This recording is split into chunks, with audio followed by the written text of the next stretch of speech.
কৃষ্ণনগর রাজবাড়িতে বাসন্তী পুজো সম্পন্ন করলেন রাজবধূ অমৃতা রায়। মহারাজা কৃষ্ণচন্দ্র প্রতিষ্ঠিত কৃষ্ণনগর রাজবাড়ির বাসন্তী পুজো শুরু হলো মহা সমারোহে। রাজা কৃষ্ণচন্দ্র প্রতিষ্ঠিত এই পুজো মাঝে কিছুদিন বন্ধ থাকলেও বর্তমান রাজবধূ অমৃতা রায় এবং তার স্বামীর তৎপরতায় আবারও শুরু হয়েছে।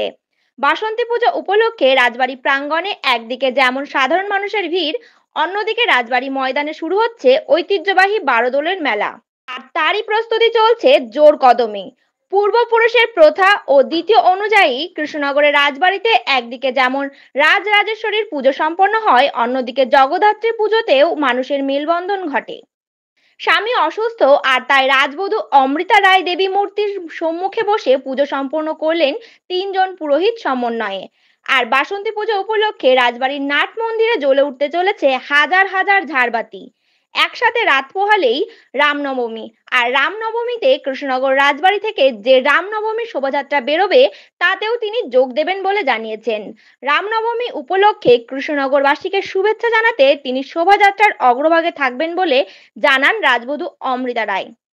দেখুন, এটাই প্রথম পুজো, পুরনো পুজো। অকাল বোধনটা পরে হয়েছে, যেটা আমরা দুর্গা পুজো বলে থাকি, যেটা মা রাজরাজেশ্বরীর পুজো। কিন্তু এই পুজোটাই আগেকার দিনে হতো সব বাড়িতে, এবং সেটা আমাদেরও হতো, এবং মাঝে কোনো কারণে আমি জানি না কেন এটা বন্ধ ছিল, তারপরে আবার আমরা চালু করেছি। এবং এখন সবকটা পুজোই হয়, বাসন্তী পুজো, তারপরে অন্নপূর্ণা পুজো, দুর্গা পুজো, কালী পুজো, লক্ষ্মী পুজো, সবই হয়। একটা দিন বাদেই রামনবমী। হ্যাঁ, কিভাবে রামনবমী পালন করবেন? রাম পুজো হবে, এখানে শ্রীরামের পুজো হবে। তারপরে যেটা হয় যে রামের পুজোটা কি বলবো, আমাদের আদি দেবতা, এবং সেইভাবেই মর্যাদা আগে হতো। এবং এখন যেহেতু আমি পার্টি জয়েন করেছি, আমি নিশ্চয়ই আবার রাস্তায় সবাইকে শুভেচ্ছা দিতেও যাবো। এবার রামনবমীতে শোভাযাত্রা যোগ দেবেন? হ্যাঁ, ওই তো বললাম, সবাইকে শুভেচ্ছা জানাতে নিশ্চয়ই বেরোবো। প্রতি বছরই এই রামনবমী একটা বিশৃঙ্খলা সৃষ্টি হয় প্রশাসনের তরফ থেকে। বিরোধীরা অভিযোগ করে, বিজেপি অভিযোগ করেছে যে প্রশাসন তাদের সহযোগিতা করে না। এইবার কি মানে তাদের উদ্দেশ্যে কি বক্তব্য রাখবেন? না, এবারে মনে হয় না খুব একটা কিছু ঝামেলা।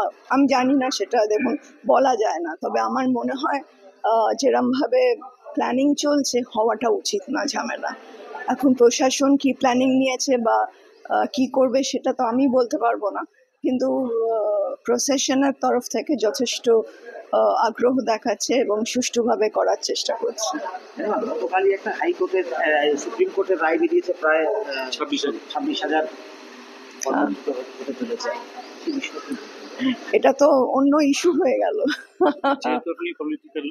না, এটা একটা মঞ্চটা আলাদা।